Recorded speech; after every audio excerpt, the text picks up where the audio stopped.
82 के बाद सरकार ने प्रतिबंधित कर दिया। तो तब तक फिर फ़ोन आया पापा का कि भाई ऐसा कुछ हो गया है, गंध आ रही है और धुआं आ रहा है कि तू कहाँ है। मैंने कहा मैं तो ऋणी हूँ, जहाँ आ रखा हो।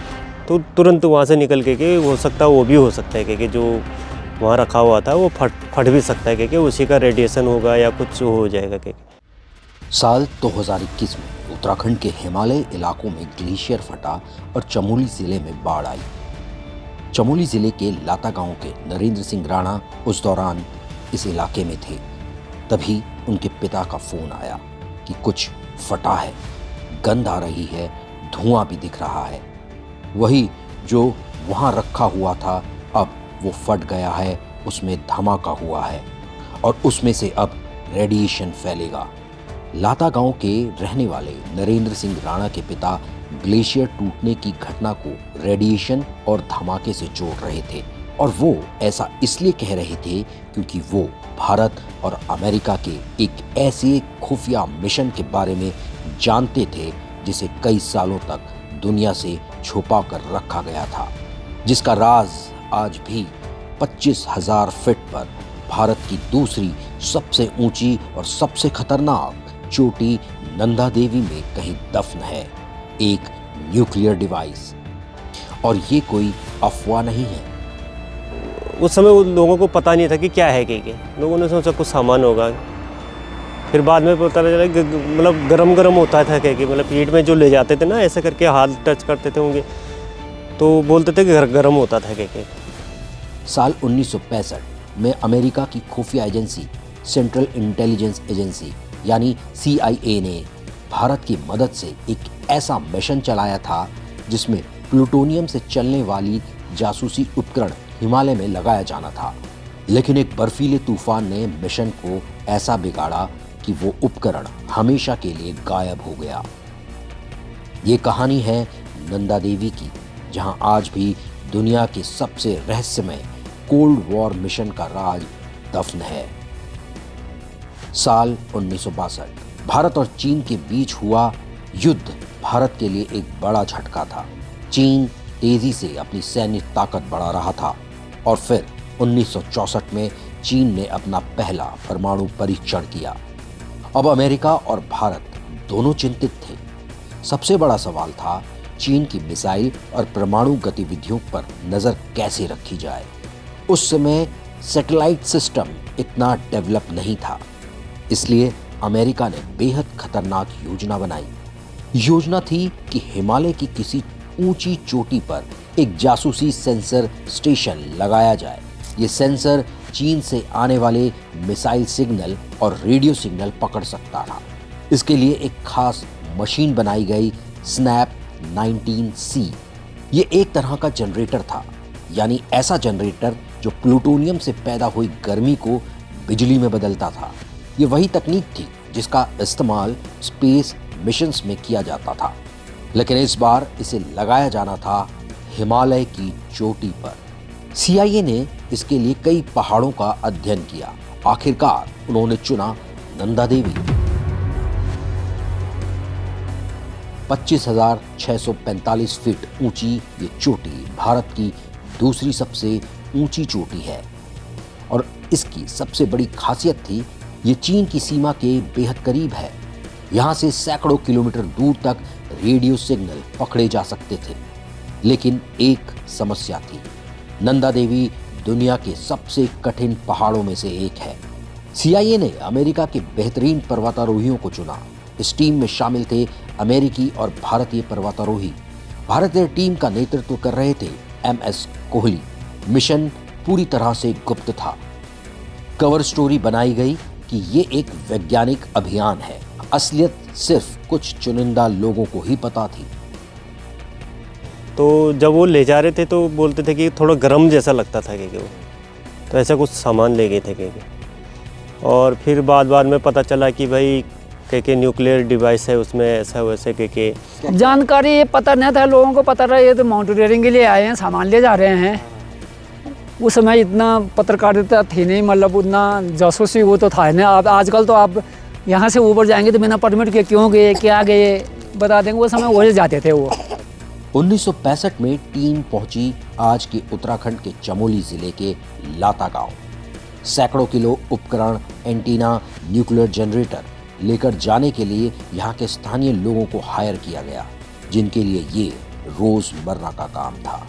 70 के दशक में देखा था मैंने, और आते थे, हम तो छोटे छोटे थे, तो हमारे घरों में आते, हमारे पिताजी वगैरह उनके हाथ पोटर काम करते थे। आप ही के गांव से क्यों लोग ले गए हो? क्योंकि वही रूट ही वही है, क्योंकि हम बफर जोन में आते हैं। नंदा देवी बायोस्फीयर रिजर्व जो है, एक तो अंदर कोर जोन हो गया, एक बफर जोन हो गया, हम बफर जोन में आते हैं उसका। लेकिन सबसे अजीब बात ये थी, प्लूटोनियम कैप्सूल गर्म थे। कई पोर्टर रात में उन्हें अपनी टेंट में रख लेते थे ताकि गर्मी मिल सके। उन्हें ये नहीं बताया गया था कि ये रेडियो एक्टिव पदार्थ है। उस समय उन लोगों को पता नहीं था कि क्या है कि लोगों ने सोचा कुछ सामान होगा। फिर बाद में पता चला मतलब गरम होता था कि मतलब पेट में जो ले जाते थे ना, ऐसे करके हाथ टच करते थे होंगे, तो बोलते थे कि गरम होता था कि। अक्टूबर 1965 टीम चोटी के करीब पहुंच चुकी थी। बस कुछ 100 मीटर और चढ़ाई बाकी थी, लेकिन तभी मौसम अचानक बदल गया। तेज हवा, भारी बर्फबारी और कुछ ही मिनटों में पूरा पहाड़ वाइट आउट में गायब हो गया। ऊपर मौजूद पर्वतारोही लगभग मरने की हालत में थे, जिसके बाद पूरी टीम को आदेश आया तुरंत नीचे लौट आओ। लेकिन समस्या थी, टीम के पास 50 पाउंड वजनी न्यूक्लियर जनरेटर था। तूफान में उसे नीचे लाना लगभग असंभव था। आखिरकार एक फैसला लिया गया। उपकरण को कैंप 4 पर एक बर्फीली गुफा में बांधकर छोड़ दिया गया और टीम नीचे लौट आई। बस वही सुना था कि भाई, जैसे पापा लोग बोलते थे कि भाई हम जो वो गए थे ना नंदा देवी पे, तो उस समय के कुछ हैवी चीज़ लेके गई, और नंदा देवी पे जैसे वो तीसरे कैंप, मतलब जो समिट कैंप से पहले, उसमें मतलब मौसम ख़राब हो गया था कि, तो उन्होंने एंकर कर दिया था उसको। अगले साल 1966 में टीम दोबारा नंदा देवी पहुंची, लेकिन वहां पहुंचकर सब दंग रह गए। जहां उपकरण रखा था वहां पूरी चट्टान ही गायब थी। संभवतः एक एवलांच उसे बहाकर ले गया था और उसके साथ गायब हो गया प्लूटोनियम से भरा न्यूक्लियर जनरेटर।